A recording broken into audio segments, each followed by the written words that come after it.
Hello, Hello. I'm here with Mr. No Code Pro Code. And today we are going to build a native toddle mobile app, which is the thing that you technically, I think we've said several times to a lot of people that it is something you cannot do in toddle. You can't build mobile apps, it is just for web. But today we're here with No Code Pro Code, who's going to prove us all wrong. And the editor to do that is 100% built in toddle. It is indeed. So we're going to use a tool called Despia. Do you want to tell us a bit about what Despia is, and maybe just briefly Absolutely. about the story behind Despia and why you started it? Yes, absolutely. So Despia lets you turn your toddle application into a mobile application, and it's a hybrid framework to do so. So it does render your toddle your toddle web application into a native mobile application and compiles everything, and then you'll get at the end of that conversion about 2,000 files in the native, device language, such as Swift or Java, that you can then, edit and all that stuff, or send it directly to the App Store or Google Play Store. Now, this lets you do that conversion, and it does let you add native functionalities inside of your toddle workflows so that you can build your whole native app logic directly inside of the toddle editor. And now a new feature that we just added yesterday, you can now run also your toddle workflows in the background while your app is closed at any time by any triggers, and have those things been watching even while your phone is on sleep to track users' location and all that stuff.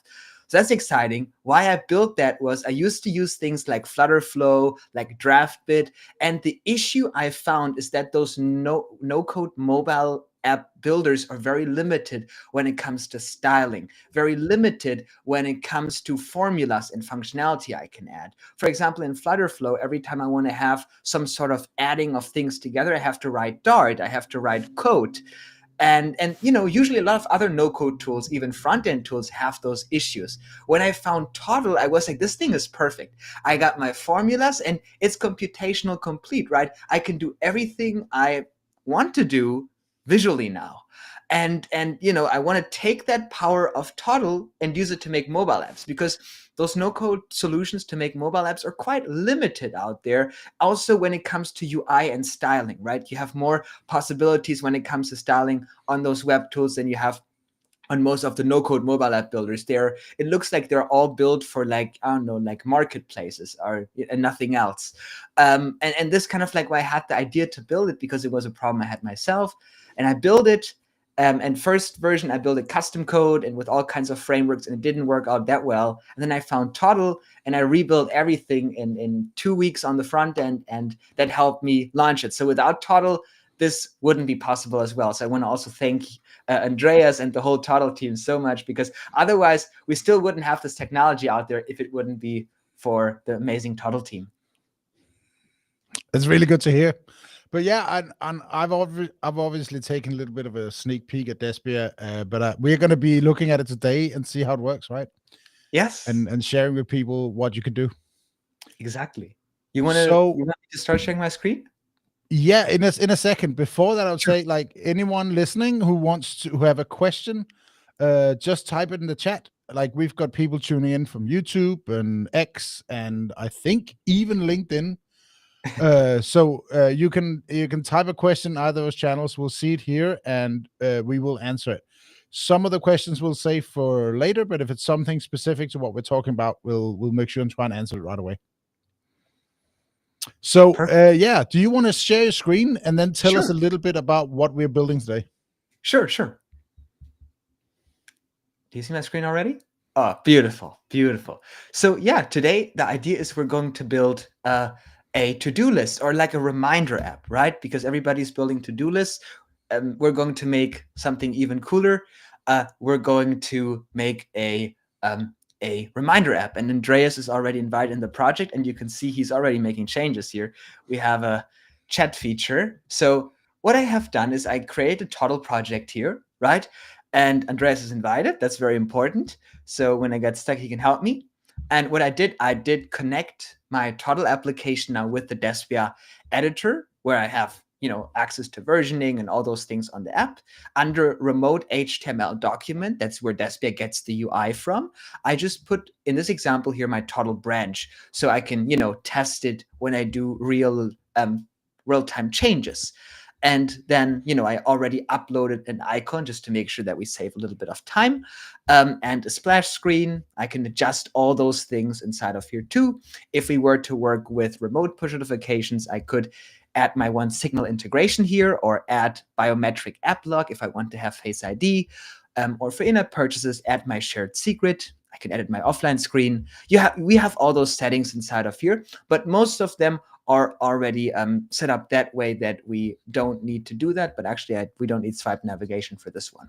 So I have everything already set up inside of Despia that we need. So the thing that we're going to do now, where the most work now happens, and that's kind of like the whole idea behind it, is we're going to go to the toddle editor. And this is where we will build our mobile app.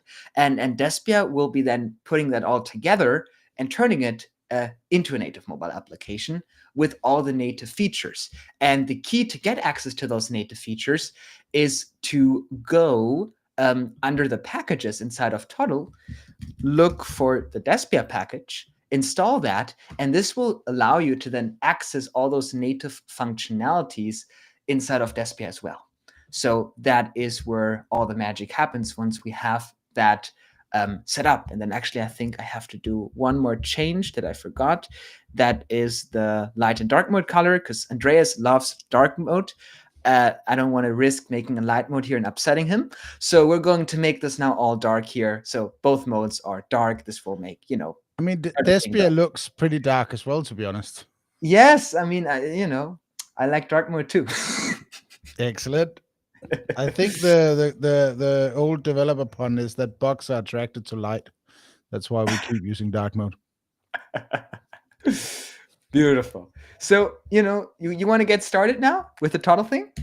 Let's do it. Beautiful. So the beautiful thing about the Toddle editor is you can, work nice with web, you can work nice with mobile, and it's all beautifully responsive. So we'll start with an iPhone 15 here, right? And we kind of like want to make an UI. I think we want to make a simple reminder app, and we can just make it work, for example, with local storage. So, this is kind of like a Toddle tutorial here almost, where we're going to do the stuff that makes our mobile app inside of here, and then we use the package to add that native functionality. So inside of here, I want to create a variable, for example, called reminders. So the idea is I want to make a reminder app that reminds you and sends you a push notification whenever you, have created a reminder, and when that reminder is due, to kind of like schedule those. And then you can see your reminders as well. So we probably want to start with an array inside of here. So let's add an array. And then we kind of like want to just add one sample value, so it makes it easier for us to structure that. So the reminder, of course, needs to have an object. So we have multiple items in here. The first key is probably name, right? That will be walk your dogs. Here you go. Walk your dogs. And then we need a timestamp when this will trigger. So I want to do timestamp. And then, let's just put, for example purposes, now, and then we'll turn this into a timestamp, right? And then I just copy that and paste that in here to get a sample timestamp. Here you go. And that's pretty much it. It will be a simple app, and then we probably want to be able to mark those things as completed. So completed false. We do the whole process as we do it inside of Toddle. So we have an example reminder in our reminder app. Now I just want to add a heading here, heading 2, right? And I want to align those things to the top, right? Here you go, top side probably. And we want to add a little bit of padding. So we want to do 1 rem and 1 rem. Or like seeing you using proper text units there. Huh? Well done. I like you're using proper rem units for texts and padding, so Yeah, everything's yeah, very yeah. Like, scalable. I If don't like wanna people customize. using pixels. Pixels are, it'll make it way harder if you try to make things responsive. So I should do in here open reminders, open reminders. Here you go, open reminders. And then we kind of like want to render our list of reminders here. So I'll add a div block here, and I want to make that width 100%. And then I will kind of like render my list of items in here. So I put a div in here, that'll be my item. I want to repeat this item with my reminders, right? And then what I want to do inside of here, I just start already adding my heading 4, probably. I'm going to make this dynamically rendered from the item. I put my name in here, walk your dogs. And then I probably want to add another span inside of here. And I'm going to add fx. And I want to go item with a timestamp. And then I need to date from timestamp. And now we probably want to do format date. Now, Andreas, oh no, actually that looks good. I just wanted to ask for your help, but I think that looks good, right? You want to do locale. Honestly, I can never remember the formatting options either, so I have to look them up every time. Yes, that's why I just wanted to ask you. Yeah. But if we're okay with that formatting, we'll just leave it with that. Otherwise, I think it's beautiful formatting. So let's make this size 13 pixels or something. Here you go. And then for all the designers, let's add a custom font in here, right? Because in Toddle, you can now add the Vercel font, the one that everybody on Twitter loves. Yes, here you go. And now we can make it look like a mobile app built by Vercel. Here you go. Makes it already look high quality. Look at Very that. Nice. Look at that. So we probably want to wrap this in a divs to kind of like have a little bit control of styling. So I'll wrap this in an element. I'll copy that div, put it inside of here. Let's give it a gap of 1 rem. Then we make a width of 100%. Beautiful. Now we kind of like want to have those items very good set up. We do 0.5 rem, or maybe a little bit more, 0.75 rem and 0.75 rem. So we got those nice items here, right, where we can complete, mark, and unmark our tasks. We want this to stand out a little bit. So we're going to create like a very subtle background color for this. Look how beautiful that looks. And we want to add like an 8-pixel border here. Oh, I think I added that to the, added to the wrong item. Let's go one back. Here you go. On this repeat item, I want to add border 8 pixels. Look how beautiful that works. Walk the dogs, got the deadline here. And then I kind of like want to have like a checkbox kind of like to complete that task, right? To update that. So I want to wrap this in an element, put the span under here. Then I want to go in here, add a div to kind of like structure those things. Let's just make every developer's dream a checkbox made out of a button, not out of a real checkbox. And then we're going to make this go to the side, and we're going to center, double check, so it lines it to the side. Here you go. And and then we can also show a completed badge or something like this here, or we would probably move it somewhere else. So we're good. And then let me go to Relume icons to get like some SVG icon for a checkbox. So I'm going to do in here. That looks good, right? We'll take that, copy for Figma, and I'm going to put that inside of here. They didn't add a copy for Toddle. No. But the copy for Figma works for Toddle, if that makes you feel better. No, it'll be the same thing. Just, I mean, Figma doesn't own SVG. Yeah. It's a good point. Toddle could buy it, right? Yeah, probably. You got enough investment, right? You could. I'm not sure SVG as a concept is for sale. No, I don't know if this. You can invent a better one. You make it all in HTML. Yeah, well, I mean, it almost is though. Yeah, It's pretty much the same. Yes. pretty much it. There you go. Looks Looks good, right? Yeah, it looks very good. Got the You're a much check. better designer than I am. I appreciate it. It wasn't Yes. that much of a compliment.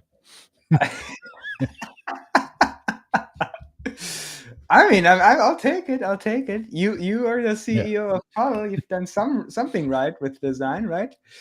Yeah, well, that wasn't me. That was the other I mean, guy. but you hired the right people, so you know. I did do that. That's true. Here you go. Here you go. Thank you. I'll take some credit there. Yes, yes. Let's just actually do this with reminders, right? Just reminders, because open reminders is pretty useless because we see if they're checked or not. There you go. So we got that. Reminders. Looks beautiful. We're rendering the list. That's it. And then we just kind of like want to show this SVG dynamically. So I want to do show height. I go to the item, completed. I want to show it if completed equals true. And then you should just be able to say completed, can't you? Yeah, I think but you can skip the last stuff. I just want to show the clear. check. Fair enough. I think that's cooler, right? Now we just want to do width to rem by to rem, right? So we have fixed. We want to remove hover, and then here we go. And now when I go on this button here, right, and I want to go on event, on click, and then on click, I'm going to go setting the reminders array, and I take the current reminders array, and I'm going to use the set filter to set the path of the index. And then I'm going to use the reminders array to get the path of the current index. And then I'm going to use the set filter again to set the completed to be the current, probably true, right? Because if I, or we could also make it more smarter where it just uses the not, so I can uncomplete things too. So we'll take that here. We'll get that, and then we get again. It's going to look terrible now. The completed one, and then I'm going to add my not inside of here. And then I got my formula. Do you want to see? There's a little trick you can do here. Oh, there's a little trick. There's a trick you can do to make that much simpler. Oh, so I don't know about that. Let's try. No, it's a very nice trick, and we didn't have it for a long time, and then we implemented it because we got tired of writing too. Why didn't you tell me? It's a secret trick. So the trick is if you on the set, if you zoom in on the very last set formula, like the very right one, and you zoom in on that, you can see there's kind of like if you all the way in, so I can see it a little bit. Yeah, you can see there's like the object, and then there's the path. And then there's the value. The reason why it's called path is because you can actually put in an array there. And then you can set deep properties. So if you change that to be an array. Oh, no way. You're not, no way. And then the first item is the 0. And you just add another one there. And you say completed. Then you don't have to get out the whole next subtree you don't need to do. You can just do the whole, like copy the not part. Yeah. So the reminders. And I think you can actually use item because you're repeating here, right? So you can use like the repeat item. Yeah. Item and then complete it, not. No way this is possible. Yeah. You got to make a video. I ain't got to make a video about this now. Come on. But then it wouldn't be a secret trick, though. Yeah, but like you would like. That's why we tell some of our best educators, so they have these little bombs they can drop every now and then. Unbelievable. Yeah, we should probably make more videos about that one. Yeah, I need to make a video. I mean, you got to tell us, right? So we got that in here, and now we can, It by the way, it works with get and it works with delete as well. So you can always pass in either of those. You can pass in an array. Unbelievable. So now I can check and uncheck those, right? That's cool. So now I got my very simple to-do list app. Now, we kind of like want to now add the functionality to create new events, right? That is this kind of like where the native functionality comes in. So we probably, actually we could, what's the best UI? I don't think we need, do we need a mobile bar for an app that has one screen? We can add one, right? So let's add a mobile bar. And then I just add a plus down there to kind of like take care of that. So we want to do with the 100%. Let's do height 3 rem for now. And what I want to do, I got that all in here. Let's do an interesting approach. We'll actually remove all that size inside of here. And we go in here, wrap this in a div block. I'm going to make this width 100%, height 100%, sides 1 rem, top and bottom 1 rem. And I'm going to then make the size flex 1, so it auto adjusts. Here you go. And then this is app content. So I can just add a tag app shell. Am I allowed to do that? And then I got my div here. That's kind of like my bar. And then I go into the app shell. And if I need to scroll inside of the app shell, I'm just going to add my layout scroll in there to kind of like make it look better. And then, I can go in here and also give it a max width, for example, of 25 rem. And then this should probably want to wrap it in an element, or go in here and make a max width 25 rem. Here you go.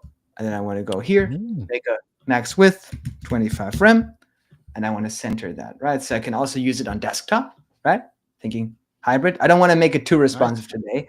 We're running a little bit on a time crunch, but that's the idea. And then I just add a very simple mobile bar here. That's just a button. And it will be just a button with a plus. So I'm going to go back to Relume icons. I'm going to look for add. Ooh. I will do copy for toddle. And then I got that. You can do like a Arc plugin that'll just override that specifically on there. I'm just saying, if you want. Oh, there is I can make an Arc plugin to just every time I'm in a video, it will say like. It'll say copy for toddle instead. That one place on the internet, yeah. Very cool. And then, I got my maximum width. I want to do top and bottom 0.5 rem. Actually 0.75 rem. And then 1 rem sides. Here you go. For mobile apps, generally, you want the bottom to be like 2 rem, a little bit more, because you have like the mobile bar to make it a little bit more accessible, right? We got that button here. And then let's make that button gray 700. So I can add new tasks in here. And there you go. That is pretty simple application, as you can see. So now what we want to do is when I click this, I want to show a modal. But now is where we can actually start adding some native functionality. So on this button here, on event, on click, I can just add haptic feedback, Despia haptic feedback, and then the mode can be heavy. Ooh. So, here you go, heavy. So the phone is going to vibrate. And then I have also the callback once it was vibrated. So I got my heavy haptic feedback in here. So now every time I click this, it's going to vibrate the phone. So that's already the first native functionality that we're going to add. But then we want to show a modal, right? So I want to create a variable here called show modal to create a new task. So I set my initial value inside of here. Initial value will be false. And then when I go on this button here to click on here, I'm going to then do show modal true as an example. So now we got haptic feedback inside of our application already. Now, nice. What? And then we will be. That was very easy, by the way. It was very easy. Yes. If you ever made a mobile application, you know what kind of a nightmare haptic feedback is. Adding that. So when I now actually go to Despia here inside of the application, right? I can publish this now, export the code for Swift, or publish it to the App Store. I already have it published, and because I already have it published, let's see. I can get it on my test flight. Let's open that real quick here. Let's reload my App Store account. And I already have a version that's ready to submit in my test group. So 1 second. Let me go back here to our stream. I need to real quick log into my app store. Can we stop sharing the screen real quick? Here you go. Yeah, if you I just don't- let me know, you can share it when you're ready. okay, beautiful, beautiful. I need to real quick create a group here. There you go. Yeah. I did record a video earlier today where I shared my whole login token, but at least that should be expired by the time the video comes out. So That's good. That's good. It's yeah. just with Apple, it's a little bit. You have a little bit more power with my iCloud password, especially considering that like my whole GitHub and all that is tied to it. Like, Yeah, it's better fine. safe than sorry. Just a spoiler alert, it's star, star, star, star, star, star. Yes. Yeah. How do you know that? I used the same one. It's actually not secure. We should change it. Yeah. But now, as you can see, I got an email. Here from Test Flight that my app is ready for test flight. With one click on the Despia dashboard, I can open my app here, and now it's going to open that app in test flight, and then I can install it on my device and test it right here, what we built inside of Toddle. And I will be the witness to tell you if this vibrates or not. Can you put it near the microphone? Let me try. So first of all, good news. Toddle Stream is trying to track my activity across other apps. Yeah, look at that. Let's allow that. Now Toddle Stream wants to send me push notifications. Oh, you can't see that. Wants to send me push notifications. I'll allow that. It does vibrate. Let me know if you can hear that.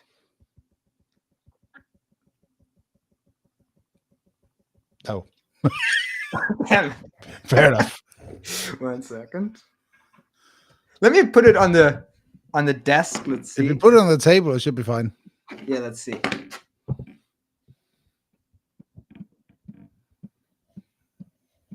Can you hear it?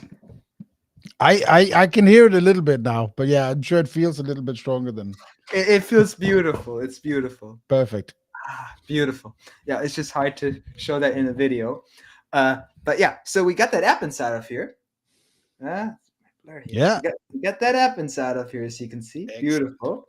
And now we kind of like, while we make edits inside of Toddle, we'll be able to see them on the editor. So let me close everything that's important real quick. Here you go. And now I can share my screen again, and we'll be able to go back in here. Okay, let's go back to sharing your screen. Nope, I switched the wrong one. There we are. There we go. Here you go.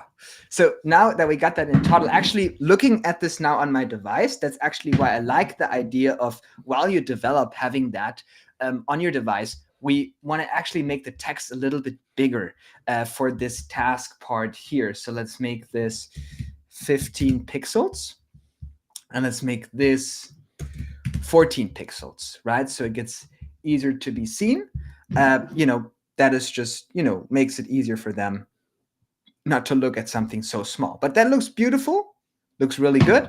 So now we have our reminders in the app. Now, very simple application. Is that already updated in the app? Do you already see that now? Yeah. While I'm doing changes here, it automatically updates it to the app. So for example, here I can add a H3 inside of here saying, let's see, Andreas, hey, right? And if I go to the app, as you can see inside of here, it's going to, can you see my camera? Can you change the view or? There we go. It's going to say automatically, Andreas. Oh, perfect.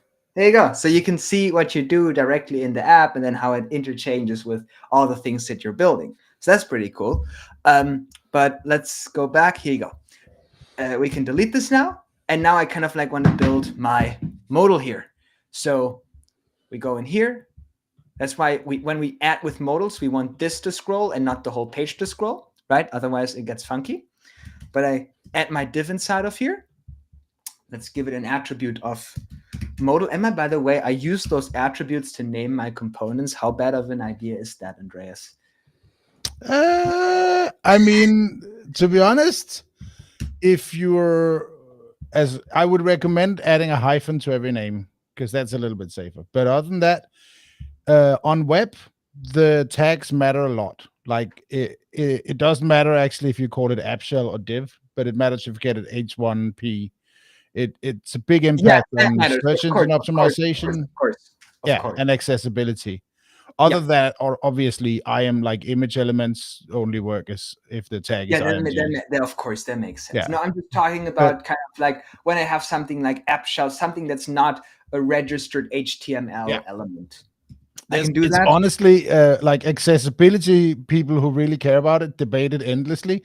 Some Okay. people believe that renaming things to your own names is better accessibility, not in general, but for people reading your Shit. app. So we're now all accessibility experts about that. And some people are very much against it out of principle. Yeah, I don't like the people who are against it. Like, let's Unless honestly, I mean, as long as the name you give it is not a HTML tag name, and I would also say as long as there's a hyphen in it, because then it'll never be an HTML tag name. Then there's nothing wrong with it. Like, go ahead and name the tags. Just don't do it for something that's supposed to be a heading or paragraph or anything semantic, right? right. If there Then is like, or like for an article, because then like yeah, screen readers or exactly. like SEO stuff. Or I mean, there's also a dialogue element. But yeah, Right. in this But case, we're like, not using it. I want to use like classes to animate it, and then I can like. By all means, go ahead. There you go. So we got our modal here, and then I kind of like want to build a little form in here to create those things. So I got my form in here, and very simple. I'm adding a.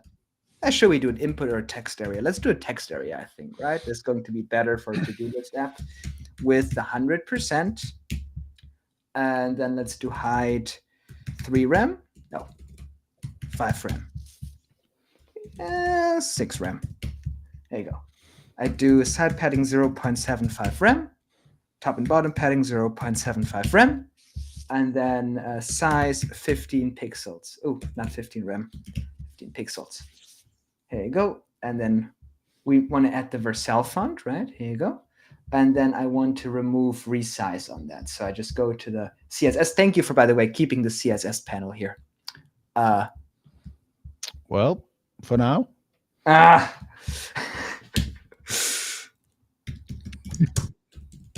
Resize none. There you go. There we have it. No, I mean, I don't want to spoil too much, but we are absolutely going to getting rid of that. But I promise we're replacing it with something better. Okay, so we'll make this. We don't need to. We make this autofocus false actually, and then we do placeholder, and we will do placeholder e.g toddle stream, right? And then in this form, we want to kind of like add a date picker. So I want to add an input element, and we want to add type date time. So I have a date and time picker. And then I want to give this an attribute called ID, called time. And then I want to go inside of this form and add a label. And then I remove the text in this label. And in this label, I can now add a button. And then I go to this label and I add the attribute for, and I put the ID of the date input. So it looks nicer. I can click on here. Shit, I'm submitting the form. I want to go on attributes, type button, but I should be able to then click. Damn, it doesn't work like with the file uploader for this one. Shit. Okay. Well, I think in this case, you want to, like, the input should work for as long as you do the ID for the. Right, I want the native modal to open because like of styling, but we can just, because like you see like, but it won't matter when we render it in the mobile app anyway. So let's do 0.75 rem inside of here. So we can set the date. Then we want to do width 100% here. Then we can do hide 2.75 rem. Oh no, 2.2 rem is good. And then we add some, remove the focus here. So then we make this 8 pixels by 8 pixels here. Looks beautiful. We got that in here. We can click, we can select our date, time. Now, I need this into a I need this into milliseconds from today. You may want to help me a little bit with that. How about we create a variable here that is a global variable called new event, right? Yeah. And we create a global object for that to manage it easier. And I'm going to do, we call that title. And then the value will be empty. And then we call that time stamp. Oh, damn it. Time stamp. Here you go. And we have that empty as well. So what I need your help with, not yet. Let's see. We want to go in here, events, on input event. I want to go to a new event. I want to take new event. I want to set title, and the title should be set with the event target value, right? Yes. Here you go. And then the attribute here with the value should come from new event title. We want to do the same thing with the time. That looks right. That looks right.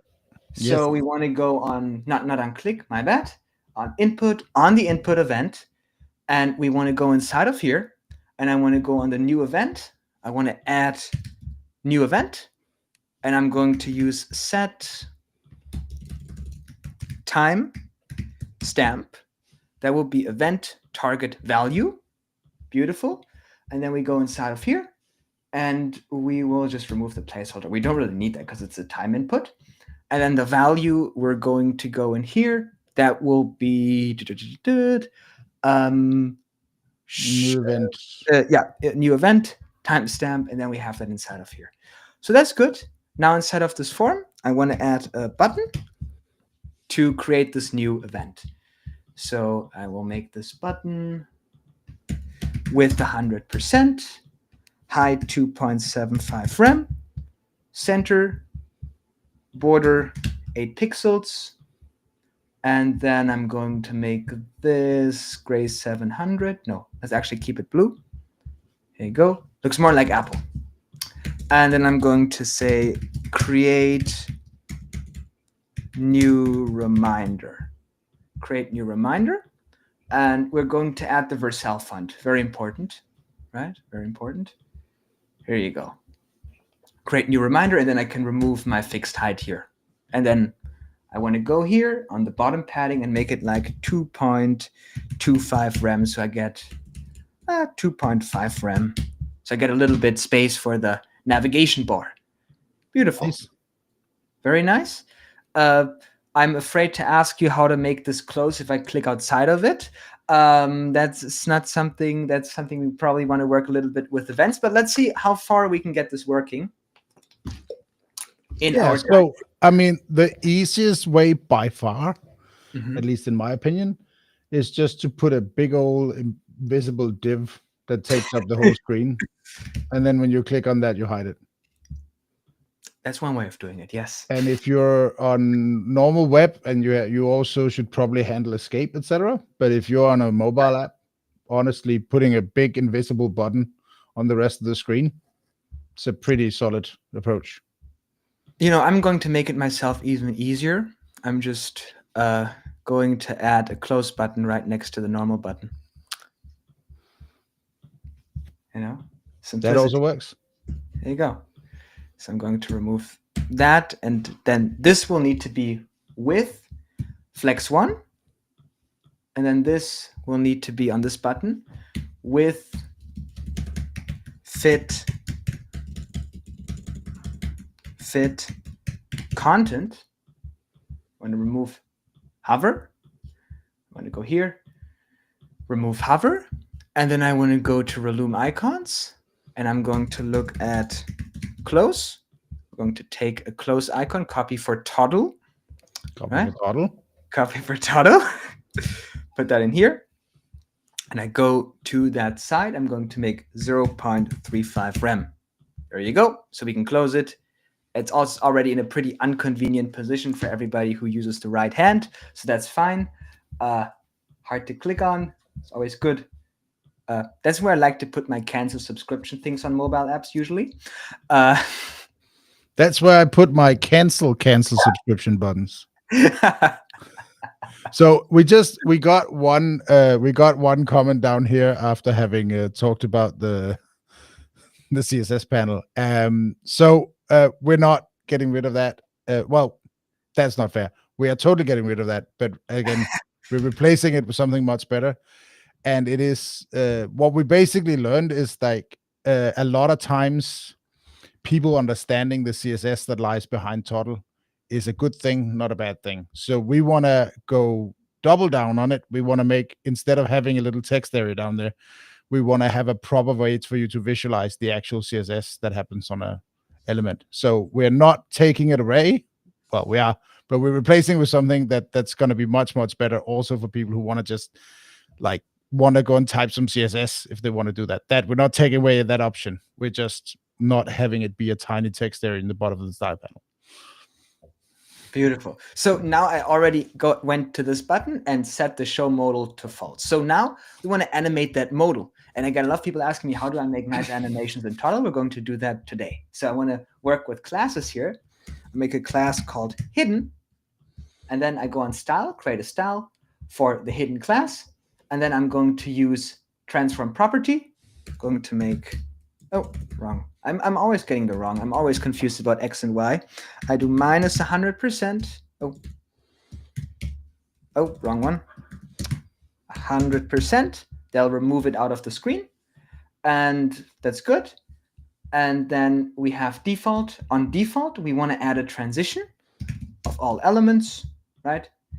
And then, now I can animate. So if I remove the hidden class for a bit, you see that it now animates beautifully. Just looks quite funky because of the scroll bar here, arc adds, but it should be fine. The only thing we need to do now is go on this parent here and go on layout, overflow clip, so we don't have that issue.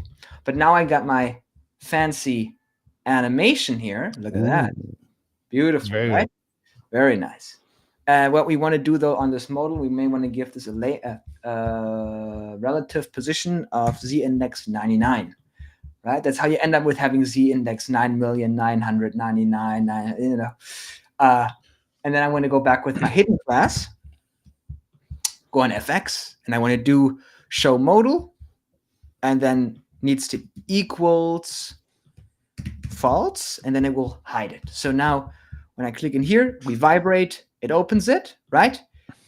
And then when I go on this button here, I'm closing it, but I also, before I close it, want to do another haptic feedback. Yeah.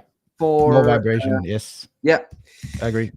Heavy. We can't have enough vibration, right? And I assume heavy is the lightest mode, and it only goes up from there. No, it actually starts at light. But, okay. But we also have warning, right? This is like, it's a sequence. But, here you go. We got that beautifully, nicely working. So now when I put in here, stream, and I select a date, time, preferably in the future, right? I have that. Now I need your help, Andreas. So can I add one? Can I add one little? There's a little trick here because sure. Again, when we're on mobile, most of the time we don't have to worry about keyboard interaction. Sure. But there are people running around with their iPads adding keyboards to them, and a mode like this, when we hide it and put it below the screen, we visually hide it. But if you have a keyboard, you can actually still navigate to it. But there's a trick where we can enable that. So if we go into the modal and add an attribute onto that modal element. Yes. That's called inert, I-N-E-R-T. Oh, that's a class. Yeah, we need to attribute. Inert? Inert, I-N-E-R-T. Inert. Yeah, inert. Yeah, exactly like that. And then the formula, and that should be, it's the formula. We want to use a formula because that should be true when the modal is hidden and basically false when it's not. And what that does is saying to the browser, saying, ignore all functionality inside this thing. There is nothing that you can touch or work with in here. You shouldn't, you shouldn't consider it. If it's open, it should be inert false. Yes, and if it's not, it should be inert true. And you can test it because if you got it backwards, it won't work. So at all. Okay, that's cool. So if you test it now and you can't close it, then well, that was probably it. Okay, it's worked. There you go. That means that now when that form is hidden, it's truly hidden, and you can't interact with it at all. Amazing. So There's a nice now, little trick for that. very cool. Now I want to go on this form here, and I want to go on form submit, right? Now I need your help, because what we Yes. need to do is we need to send a push notification. So I Yeah. have local push. We can schedule local push notification. The title, we'll just hard code that here. This will see your reminder, right? And then now the message will be, of course, what we will schedule from this, new event. So we have new event, title, that's what the message will be. Now with the seconds, I need to, we have this future timestamp here, and I need to take the seconds from now when this will be scheduled. So now I need your help with that formula a little bit. So you need to know how many seconds from now this thing will be. Yeah. Okay. Yes. It's good. How do we start? So we start by taking the timestamp in the new event. Okay. So new event, timestamp.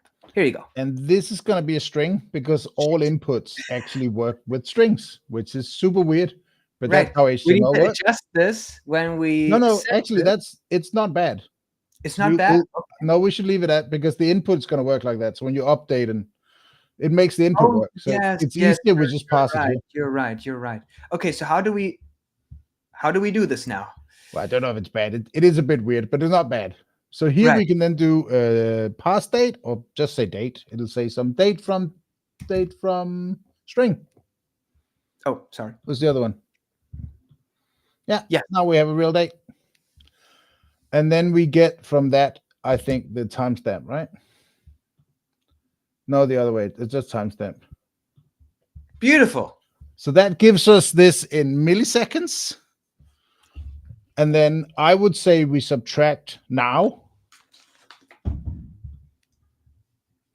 Minus, I don't know why we called it minus instead of subtract, if I'm entirely honest. We might try and rename it, or add a subtract. And then we do timestamp again here. Yes. That gives us the difference in milliseconds. And then we just divide. Well, divide by 1,000. I wanted to do multiply by 0. That also works, but I don't know. My brain doesn't work like that. 1,000. 1,000. There you go. So that should give us the number. This is going to be a long demo. Yes. Yeah. Yes. But that should give us the time in seconds before That's cool. Very cool. So let's see. Can we get a shorter demo? So maybe we should try it. Okay, let's take this here. Right now we have it. We should schedule it for. We should almost schedule it for just 5 minutes before. Or actually, just schedule it in 1 minute. That's probably right. Let's go here. Today is the 13th. We have 12. So we'll go. Let's do it for 12. Here you go. We have 51. Let's see what the formula is saying. It's a little bit in the past even, but yeah, it's just flipped to 51. But that's pretty good. There you go. That's good. So maybe just schedule it for 2 minutes if we're going to test on the right, and then we can add some little formula here where if it's not, we just do it in 10 seconds. So if it's in the negative, so we can just take this. It's going to be a long formula. We just remove everything, and we will do if. Put that in here, and we'll turn it into a string. Includes minus, then we'll schedule it for 10 seconds. Else, we're going to put this inside of here. There we go. So your reminder, stream, URL, we just add our deep link. So we just make sure it opens the app, because Despia has deep linking. You can also, set another URL. Oh, okay, that just means when you click it, it opens. Oh, yeah, of course, it opens your app. That's nice. Yeah, I mean, it should automatically do it, but just to make sure, because we're demo here, we want to make sure it actually works. And then we want to now write this to local storage. So we want to close the cycle here, not just remind the user, but also actually show this on the interface here, because we don't want to make a database thing out of that, because whenever I suggest Xano, people always get upset. So we'll just use local storage today. You won. So we're going to reset the new event information here. So I do new event. Xano is great, but have you tried local storage? Exactly. I wanted to make a password manager in local storage, right? There you go. We'll put the timestamp. There you go. And now this should reset everything. Oh, not item. We want to reset everything. Here you go. And then we also want to close the modal. So show modal, false. So then, we kind of schedule that. Oh, we forgot a very important thing. Success haptic, right? So we go on haptic feedback, right? And I'm going to go mode success. And then we vibrate. The success. Oh. The success is. So did you both save to mobile storage and... Now, the cool thing is with Despia, it automatically inherits the local storage that runs inside of Toddle. So we just use the native local storage. So that makes it easier to sync your web app with your mobile app. So what we're doing now, very simple, is we need to create a cycle for the local storage. So what we do is on load, we're going to set the reminders variable from get from local storage reminders, right? We're going to copy that. And then when I create a new event, we're going to go in here inside of that form. And we are going to go, here you go, form. We go inside of here. And what I'm going to do is I'm going to use set local storage. So I do save to local storage, key will be reminders, and the value will be the new created array. So reminders. So I'm creating the cycle. Now, we want to kind of like adjust the initial one a little bit because you see sometimes there are some issues when it writes null to it so that we don't, and then, we can't append to it. Actually, there are a few other things we need to fix because with new event, we're setting new event, but we also need to add it to reminders, right? So I forgot that. So we also need to go to reminders here and take the current reminders and append the new item. So the new event to reminders, right? And then we probably want to do that before we wipe out new event, preferably. That will make for a better result, I think. Yes. It'll help a little bit. And then we need to kind of like solve it a little bit here, because on load, if local storage, we kind of like need to add an if statement here, right? If local storage, should I do equals null, or what's the best way to make sure I just do not. Like, that's like, if not local storage, then you can do this. Yeah, that works. Oh, if it's not null, then it's true. It's a good point. So in here, it's not nothing. Right. So then we get local storage on else, but actually it is null right now, so it shouldn't be true.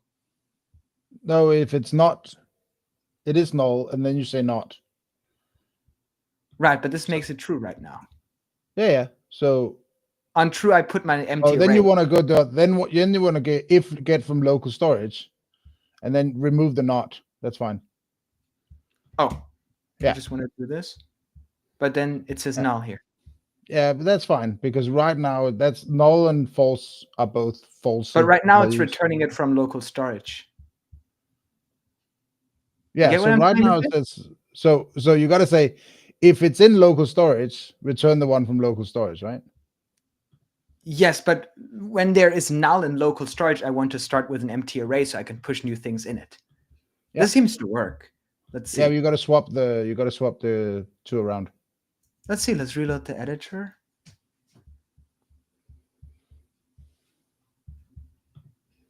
Let's see. reminders. Yeah, we have an empty array. And then I want to also then sync this with the new local storage. So I go to local storage, right?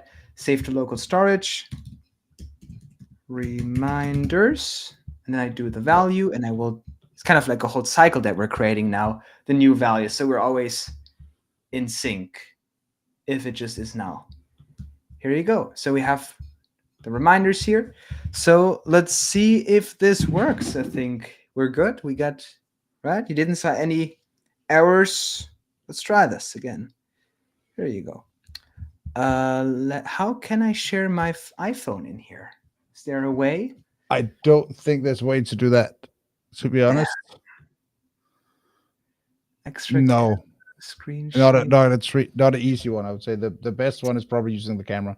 I'll hold it into the camera. Here you go. Yeah. Let's see. Okay, looks promising already. Look at that. Yeah. Let me remove my blur.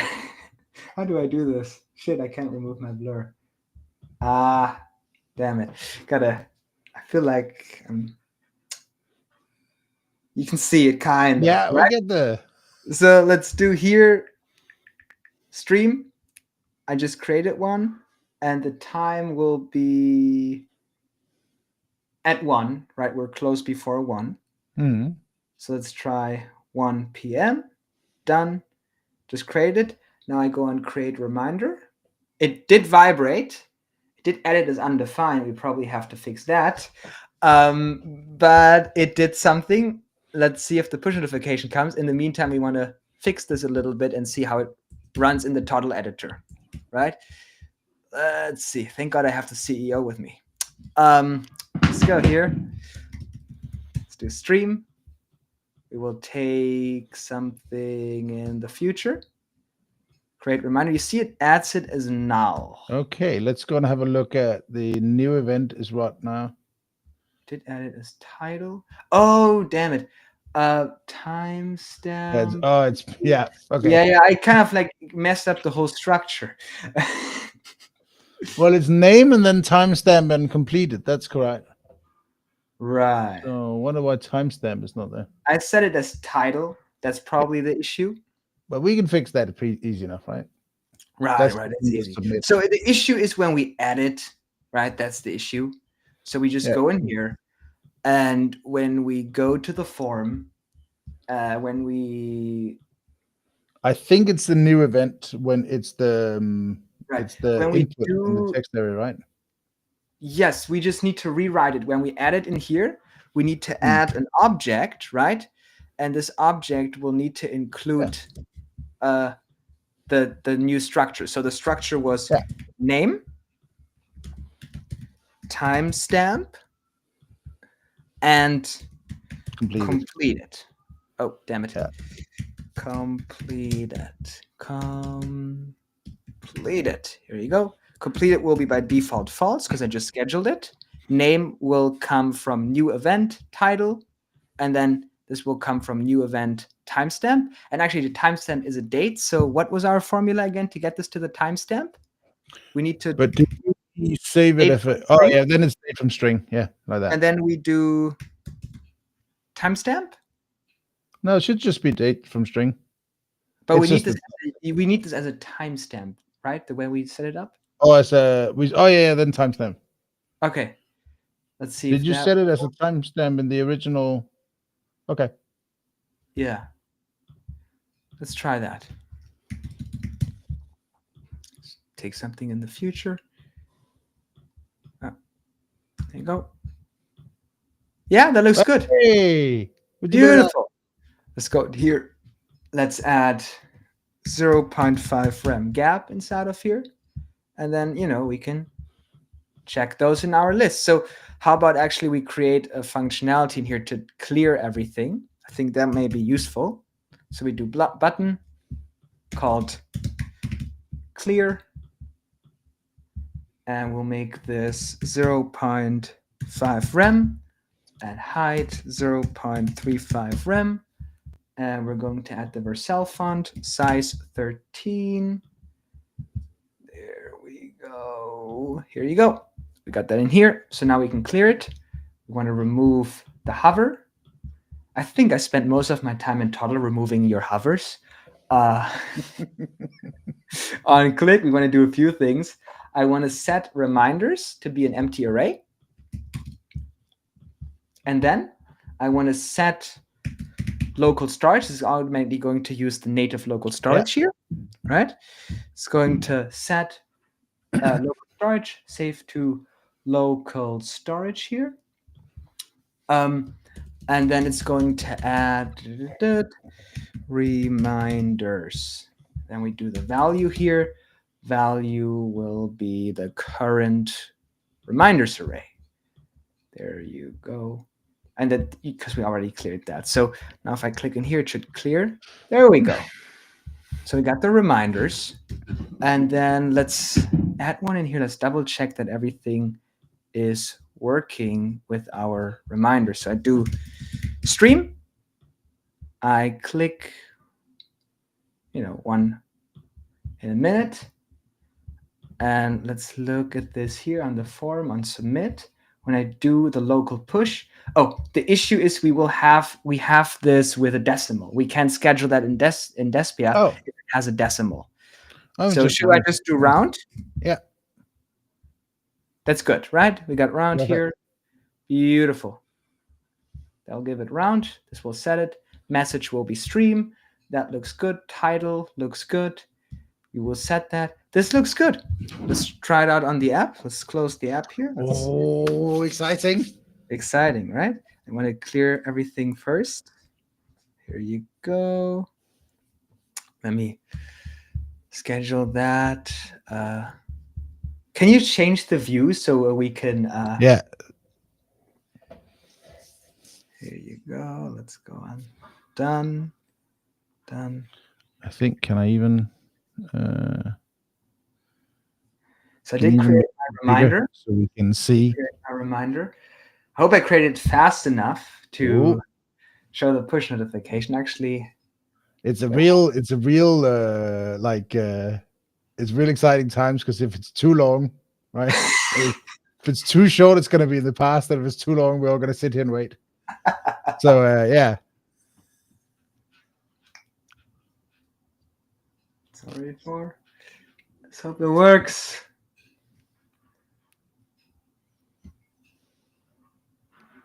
Ooh. I probably should have added like an when did you set it for? Let's see. That's right. Give me a second here. How about we alter the code to show all of them in 10 seconds? Perfect. There you go. Actually, how about we do like 10, because I can't wait a little bit. There you go. It's the most useless reminder app now, but... Now, look, everything should be done now. You shouldn't wait until tomorrow. Exactly. Yeah, just get it done. We should have done the app that...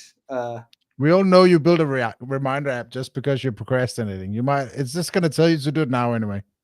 Exactly. So let's see. It should come as a push notification. Did I allow push notifications when installing the app? Shit. I think it said yes. I think I said yes. Yes, let's hope I said yes. See, it should come.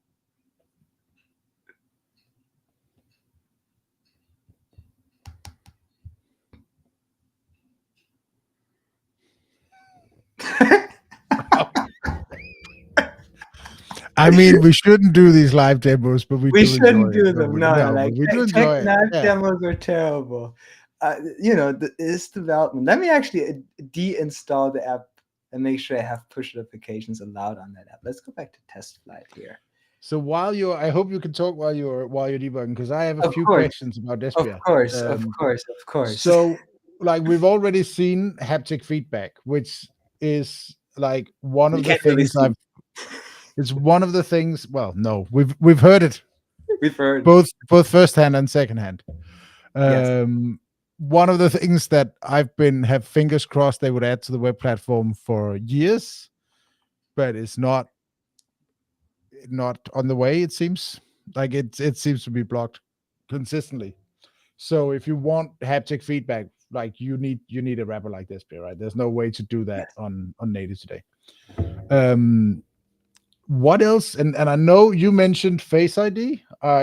We've seen like We can add push Face notifications. ID. Yes, push notifications. I think I shouldn't have updated the framework shortly before the stream and like myself use the test version. Uh, I didn't get a push notification yet. I need to investigate on that. But If so, we just like go and I think we're talking about sharing this template we built the reminder afterwards, right? So people can see how we build it. right, right, Yeah, yes, yeah, we'll share the template. I mean, I'll investigate why that. and then as well as the make sure it's the right version of Despia as well, right? Right, we'll So make people sure can go and try it out themselves exactly. and We'll make sure feel everything the heaviness of the haptic feedback. Yeah, you can feel the heaviness of the haptic feedback. Yes, but I excellent, mean, we want to have some native features today. So how about we just add a useless Face ID inside of here, right? excellent. How about that, right? So, like, here's a great thing that we can do. On this button, we'll withhold. We have the haptic feed. No, we'll withhold the haptic feedback. Uh, Actually, no, I'm not a fan of withholding haptic feedback. Let's add a No, sleep real quick. Let's do 100 millisecond sleep, and then we will withhold the show modal. But I go in here on biometric auth, biometric verification. I just sent an email out yesterday. Improvements to haptic improvements to push notifications. I gotta send a new one today. Fixes in push notification. fixed Then on improvement. on bioauth success, and then on bioauth failure, I'm going to send an alert. Here you go, saying it's not you. Right? There you go. Beautiful. Perfect. Right? Let's see. Yes, Can you change the view again? I will switch it back. So there you go. Now, see, come on, move up. Ah, damn it. I hate Apple's You blur. got to put it in front of your face because it's gonna detect your face and focus on it every time. Beautiful. Look at that. So I click on here, and now it's asking, do you want to allow Face ID? I'm allowing it this time. And now it's saying it's not your face. And I will try again. And now I It put is my not. face in here. And then only once my face is scanned, I'll get the modal. And it uses the native data that's already on your phone, right? So now I can close and get haptic feedback. Now what happens if I don't show my face in here, right? We're going to have actually the functionality to, block my whole iPhone now. So let's enter the wrong passcode here a few times. And now it says iPhone unavailable. So like this native app built in Toddle now blocked my whole iPhone. Anybody who has small children are very, very familiar with this particular screen. There you It's yeah, I see this screen daily. Yeah. Shit, now I can't.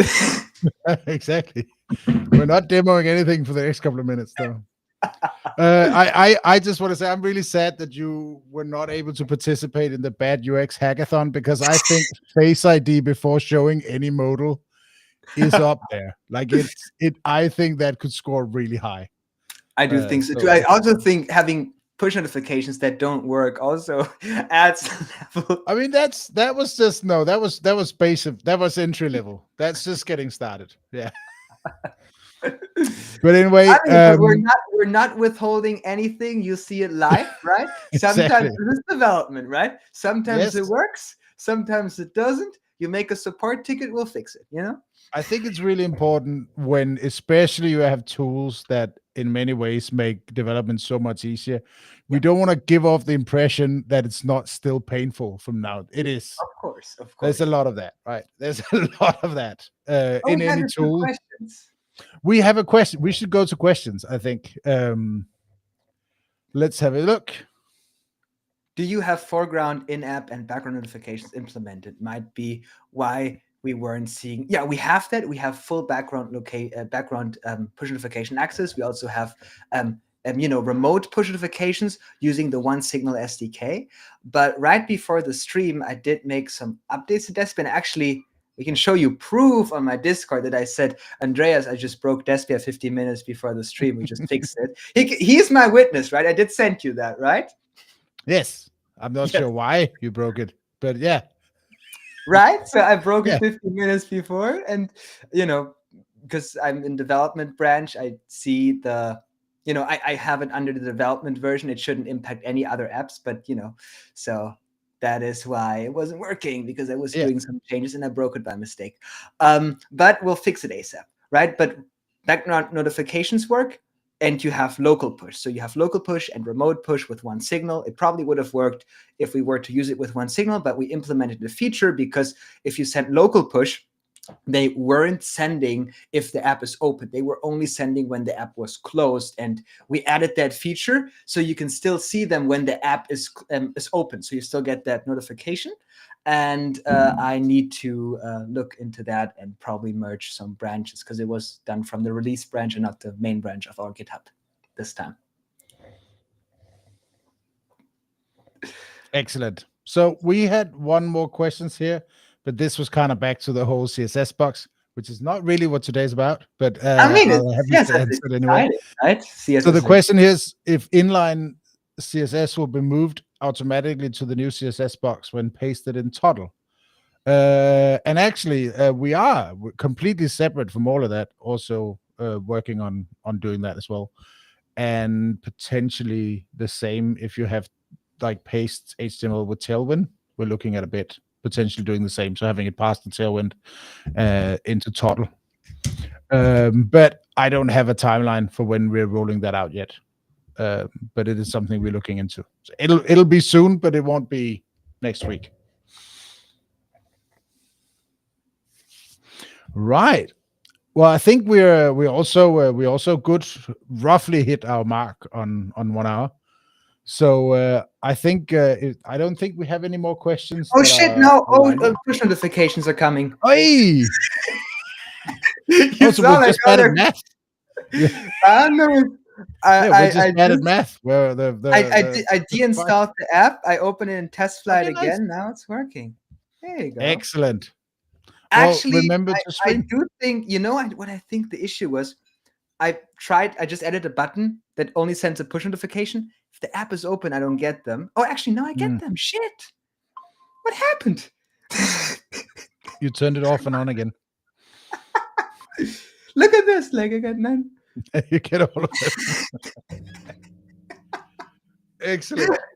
I mean, it does work now. Look at this. Like 23 push notifications from Beautiful. This is the screen of a true developer's phone. Like, this is what it looks like. This is what it looks like. Yes. Yeah. So I did something wrong. Like, this is like. Yeah, but I mean, it works. I don't know. If I would know, I would, I would have the solution if I would know. I think maybe some of the things we did with timestamps got lost in translation. So we got one more. I think we got one more question, and I think we should probably round off. Absolutely. So the one more. This I think is an interesting question. What is the tipping point for choosing a native app, especially in terms of performance?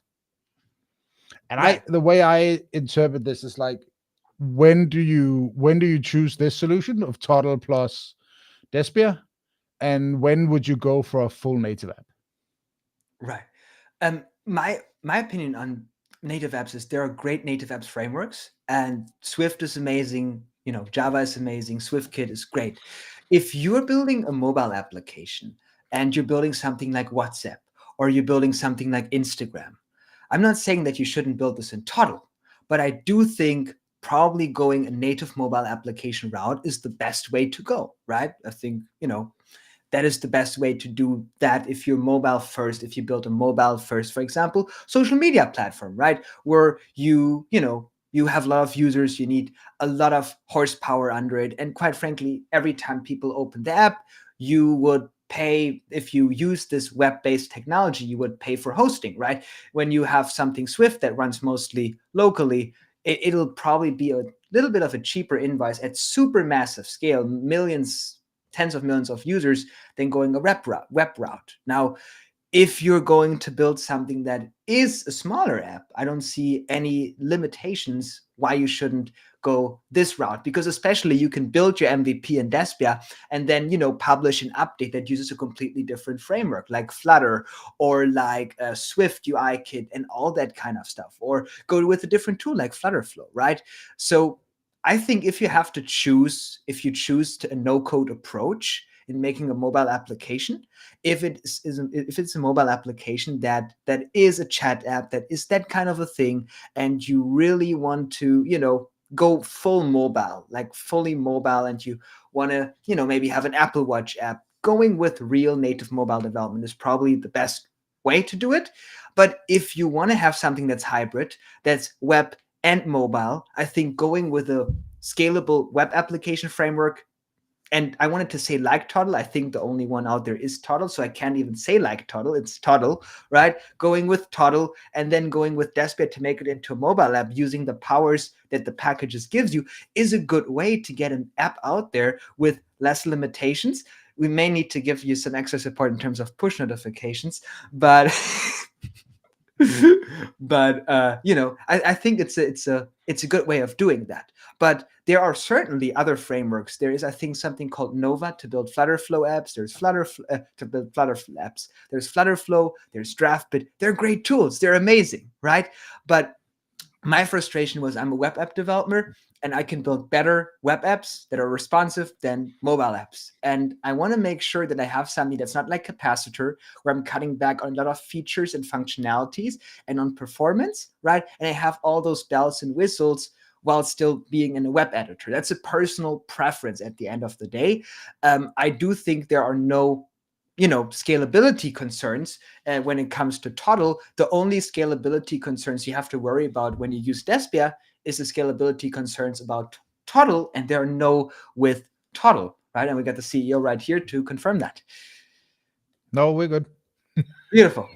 So that's the thing, right? Because Despia doesn't run anything on their server. There's actually another tool I saw whenever users move, because Despia also has background location and just executes your Toddle workflows, rewrites them, executes them in the background while the app is closed, which is quite cool. Automatically, no setup needed. That's the cool thing about it. But there's another app that actually sends it to their server, another framework that kind of like it's like a wrapper tool, a little bit less functionalities than Despia, but they send it to their server first, and then their server sends your server a webhook, which may not be fully GDPR compliant with like user location information. And for example, Despia just lets you execute your secure Toddle workflow in the background while the app is closed. So you have that functionalities, and everything that you do when you build your mobile app inside of Toddle and Despia runs through Toddle just in a mobile application, and you'll get that 2,000 files. You can add features yourself in there if you want. You can mess around with that in Xcode to your liking.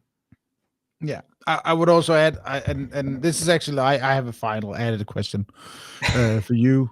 So you mentioned here another solution that would send people's location to a server without them knowing, which is obviously not okay, not even a little bit. But the other thing is that it's not okay with Apple either. So that kind of stunt, if you will, runs a very high risk of being banned from the App Store, right? And Apple, I think, wherever you fall, right, they're not that hesitant from banning people from the App Store. They do like doing it. Twitter? You saw the post on Twitter. Someone was like, I saw you comment under there, like, you made like 12 silly apps. No wonder you got banned. Well, that was a slightly different, but I mean, I do think for better or for worse, Apple are happy to ban apps they don't think should be there, and I think a lot of cases it's for the good of the community that these apps aren't being let in. There is a wonderful thing that Apple has. They have like, the Joker card. It's called minimum functionality. And usually every wrapper out there, when you try to submit a wrapper ad to the App Store, it's going to get minimum functionality, a violation. Yeah. So how do you get around that? Build a native mobile app. That's how you get around that. Build a mobile app that adds value, that uses native functionalities. Here's what Apple says, and I do agree 100% with Apple's argument, right? Their argument is, if you want to build a web app, build a PWA. Don't put this on the App Store. If you want to make a mobile app and you want to take the resources that mobile apps provide to you, build a mobile app. But if you build anything else besides of that, you don't belong on here, right? And that's a valid clause. And I always repeat that. Despia is not a way to get your shitty web app on the App Store. It's a way to make hybrid applications and also, distribute your mobile application through the App Store, through the Google Play Store. The focus on Despia is not a way of distributing something that is a web app and getting it on the App Store. The emphasis on adding native functionalities, adding native features, adding Face ID, adding in-app purchases, adding Apple Pay, all native things that run all the native SDKs, haptic feedback, right? Background location, real-time location. Really, you move your iPhone from here to here, it sends that event, right, in your toddle workflow. Those native functionalities that PWAs installed on your phone don't have, Despia gives you access to. It's the bridge that lets you access things that functionalities that PWAs don't allow you to have access to. That is the solution that Despia solves, that you can publish it to your to the App Store is a bonus, right? And because the emphasis on building those things is why you can get it approved by the App Store. Rather simple. Of course, Apple will usually say things like, oh, your screenshots don't include an Apple device. But like those were the rejections we had with, those are soft rejections, right? So soft rejections are like, you mess up your product description, but they let you fix it. It's not a ban, right? It's like, change this in your app. They usually tell you, change this and we'll approve it, right? And then people get it approved after they, change their description or removed some things of their app Apple didn't like. And or sometimes they just do a rejection because they want additional information. What are you doing with the location and all of that? But you won't get the bans with Despia unless you kind of like do crazy stuff with it and send your locations to some random servers, possible. right? You can still do that because it is such a beautiful framework, but we hope that you don't. I mean, this is the same thing we ran into. Toddle was like, if we want to allow people to do really complicated and impressive things, we also need to allow them to do really dumb things. And that, like, and bad things. Like, there's no, if you want that the freedom for developers, like it obviously also comes with the cost, right? But that's, I think, the way it should be. Yes. So thank you very much for doing this and for showing us Despia. It looks fantastically cool. I can't believe you built it in Toddle. It's fully built in Toddle. I'm really psyched. It was the best experience of my life building Despia in Toddle. I've tried everything else. I've used custom code, built the front end in Webflow, all of those things. Oh, we got a question. Is Despia GDPR compliant? It is as GDPR compliant as your Toddle app. It doesn't proxy anything in the middle. Your user's location won't get sent to a Russian server or whatever, right? It is, unless you do that, right? If you want to send it somewhere, that's up to you. But if your Toddle app is GDPR compliant, Despia is just a mirror of your Toddle app, rendering it as a native mobile app with native functionalities. Even the Despia SDK, right? Because other tools out there want you to add a script tag to your Toddle project or to your WeWeb project to add the bridge on there, right? We don't even have an SDK that you put on the web app. You know why? That would probably be served from Cloudflare or from any other free, and that can come from the United States, and you may not be GDPR compliant because we would probably want to host that for free, right? I don't want to get like a $10,000 a week invoice for cloud hosting when people have millions of users in their app. So what we do, the native SDK that you would have to add on your website, on your web app for it to work, right, is actually added inside of the local files that make your mobile application. So the SDK is added as a Swift SDK, working with JavaScript and looking at your Toddle JavaScript hooks locally on the device. It's not hosted anywhere. It's hosted on a user's device. So, it's fully local. So there is no third party that is kind of like in the middle getting your user's data. But if you have any third parties inside of Toddle, that may be a problem, but that is something you have to fix on your Toddle app. But Despia is just a mirror of your Toddle app. Yeah. just not native. And I mean, and the answer is the same with Toddle, right? Toddle is GDPR compliant if you are. Exactly. And the next question after that is, especially with GDPR, is usually what is the backend situation, right? Because 9 times out of 10, that's it's where your data is stored. That's the most important part. Right. We won't send your user's location to any server. You will get that raw data in Toddle, and then we'll let you handle that, right? We don't want to have anything to do with your GDPR situation. You'll be able to fully manage that yourself with the beauty of Toddle, and it makes it pretty simple where you send your data to. And then if you use a backend that is GDPR compliant, such as Xano, right, that makes it even simpler. Exactly. Well, so I think that's it. Thank you everyone who joined in, and thank you for the questions. We pretty much hit the mark on 1 hour. I think we're pretty close. And we're finally receiving push notifications. And we got we're getting all the push notifications. Perfect. So yeah, and thank you once again to NoCode ProCode for joining us and for showing us Despia and building this fantastic reminders app. I really appreciate it, and it was incredible how easy it was. Well, how easy you made it look, at least. It's to get pretty something like easy. this done, right? It's very easy thanks to the power of Toddle, because the beautiful thing is Despia lets you build mobile applications and the native logic for mobile applications directly in the editor that you already know and love, Toddle. That's the magic about it. Perfect. Well, I need to go and add my my band app as add some haptic feedback to a lot of my shitty web apps, so I can get them published in the App Store. I mean, I think, like, you may not get them in the App Store, but you get public test flight beta, so meaning everybody can download them. Like, actually, most users that kind of like make apps where they are like, Apple will never approve this, you know what they do? They make a public test flight beta.